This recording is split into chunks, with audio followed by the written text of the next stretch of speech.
Broken cartilage cartilage once again, दो चीजें आप समझने की कोशिश कीजिए। कहीं भी आपके शरीर में कुछ भी ब्रेक होता है, बॉडी उसको रिपेयर करता ही करता है।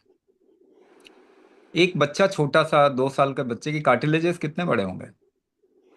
वो बढ़े ना, जैसे बड़ा हुआ बढ़े, कार्टिलेज बढ़े। सो कार्टिलेज रिपेयर और उसका रीजनरेशन तो होता ही है, but then it goes down with age and with other disease. कोई और बीमारियों की वजह से ये रिपेयर वर्क भी थोड़ा वीक हो जाता है। मगर इसको बढ़ाएंगे कैसे? अगर आप अपने मेटाबॉलिज्म को बढ़ाएंगे, स्ट्रक्चर की इंटीग्रिटी को मेंटेन करेंगे। ये दो चीज अगर आप करेंगे तो आप देखेंगे कि जिन लोगों को भी जॉइंट का इशू है, स्पाइन का इशू है, टेयर, मेनिस्कस टेयर, कार्टिलेज टेयर या डैमेज का इशू है, वो भी ठीक होता है ना। सारी चीजें रीजनरेट होती हैं बॉडी में। तो कार्टिलेज टेयर भी अगर आप ठीक करना चाहते हैं, then you have to improve the metabolic regenerative factor, improve करना पड़ेगा। दूसरा, बॉडी का स्ट्रक्चर इंटीग्रिटी मेंटेन करना पड़ेगा, तो फिर ये रिपेयर हो सकता है। Constipation can happen because of many reasons. One of the major reason is your body gets into survival mode, protective mode. अगर शरीर सर्वाइवल मोड में आ जाए तो फिर वो बंद करता है अपने आप को, यानी प्रोटेक्ट करने की कोशिश करता है, बैरियर लगाता है, रुकावट पैदा करता है।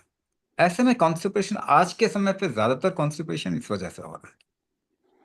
Now if you just see that your body has never been designed for a chemical intake. आपका शरीर डिजाइन नहीं हुआ केमिकल केमिकल खाने के, मगर इसमें दवाइयां डाले जा रहे हैं बचपन से। And you also can actually Google out and see that autoimmune disorders are increasing day by day.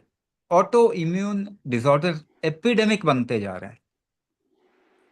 जब भी आपकी इम्यूनिटी हाई होती है तो आपका शरीर आपको प्रोटेक्ट करने की तरफ में चलता है। तो immunity is a protecting mechanism of human body. तो जब प्रोटेक्ट करेगा आपका शरीर अपने आप को, क्यों करेगा? क्योंकि आपने प्रोटेक्ट क्यों करेगा? आपने कुछ खतरा डाला। वो खतरा क्या हो सकता है? Medicine is the greatest threat to humanity. सबसे बड़ा थ्रेट क्या है ह्यूमैनिटी के लिए? मेडिसिन है, क्योंकि आपका शरीर डिजाइन नहीं हुआ मेडिसिन खाने के लिए। आप उसमें मेडिसिन डाल रहे हो, पेट्रोल की गाड़ी में डीजल डाल रहे हो, कब तक चलेगा? सो प्रोटेक्शन, ये शरीर अपने आप को प्रोटेक्ट करने की कोशिश कर रहा है।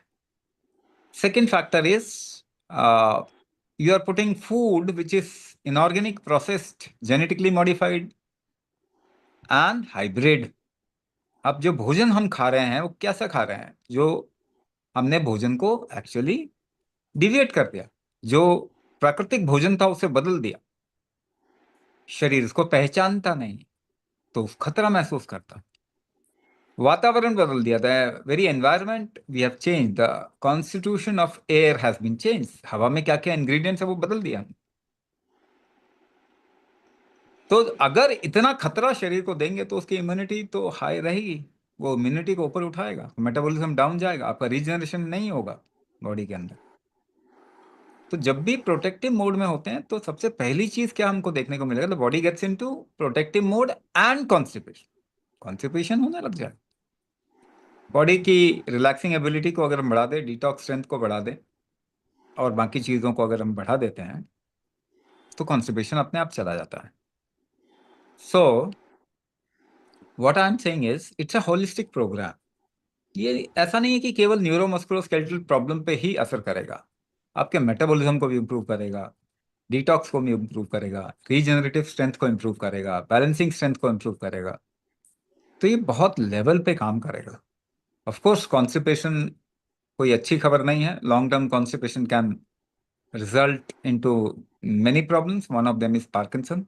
तो उसका अभी आपको ध्यान रखना चाहिए।